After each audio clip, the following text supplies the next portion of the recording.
জ্বর, সর্দি, কাশি, ব্যথা এবং অ্যালার্জির জন্য ব্যবহৃত ১৫৬টি গুরুত্বপূর্ণ ওষুধ নিষিদ্ধ ঘোষণা করল কেন্দ্র। সদ্য বাতিল হওয়া ওষুধগুলির প্রত্যেকটি অতি পরিচিত এবং বহুলভাবে ব্যবহৃত ওষুধ, তাই তালিকা বেরোনোর পর থেকেই মাথায় হাত অনেকেরই। চলতি বর্ষার মরশুমে ঘরে ঘরে বেড়েছে জ্বর, সর্দি, কাশি, মাথা ধরার প্রকোপ। ওষুধ কিনতে ঘন ঘন দোকানে ছুটছেন অনেকেই।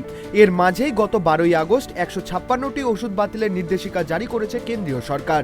যে ওষুধগুলি বাতিল করা হয়েছে সেগুলির প্রতিটি ফিক্সড ডোজ কম্বিনেশন ওষুধ। যে ওষুধগুলিতে নির্দিষ্ট অনুপাতে 2 বা ততোধিক ফার্মাসিউটিক্যাল উপাদানের সংমিশ্রণ থাকে সেগুলিকে এফডিসি ওষুধ বলে। চলতি ভাষায় এদের ককটেল ওষুধও বলা যায়। যেমন উদাহরণ হিসেবে ধরা যাক, কোনো ব্যথা কমানোর ওষুধে রয়েছে 50 মিলিগ্রাম অ্যাসিক্লোফেনাক এবং 125 মিলিগ্রাম প্যারাসিটামল, যা দুটি আলাদা আলাদা শারীরিক সমস্যার জন্য ব্যবহৃত হয়। তবে ওই ওষুধ একটি এফডিসি ওষুধ। কেন্দ্র জানাচ্ছে এই ধরনের ককটেল ওষুধ ব্যবহার স্বাস্থ্যের পক্ষে ঝুঁকিপূর্ণ। বাজারে এসব ওষুধের একাধিক বিকল্প রয়েছে, যা তুলনায় অনেক নিরাপদ।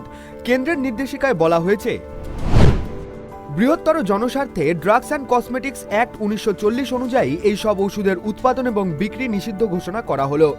বাতিল হওয়া ওষুধের তালিকায় রয়েছে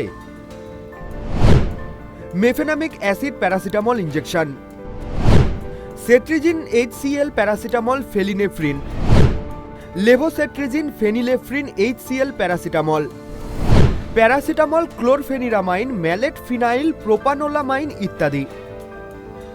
বাতিল হয়েছে প্যারাসিটামল, ট্রামাডল, টরিন এবং ক্যাফেইনের সংমিশ্রণে তৈরি ওষুধগুলিও।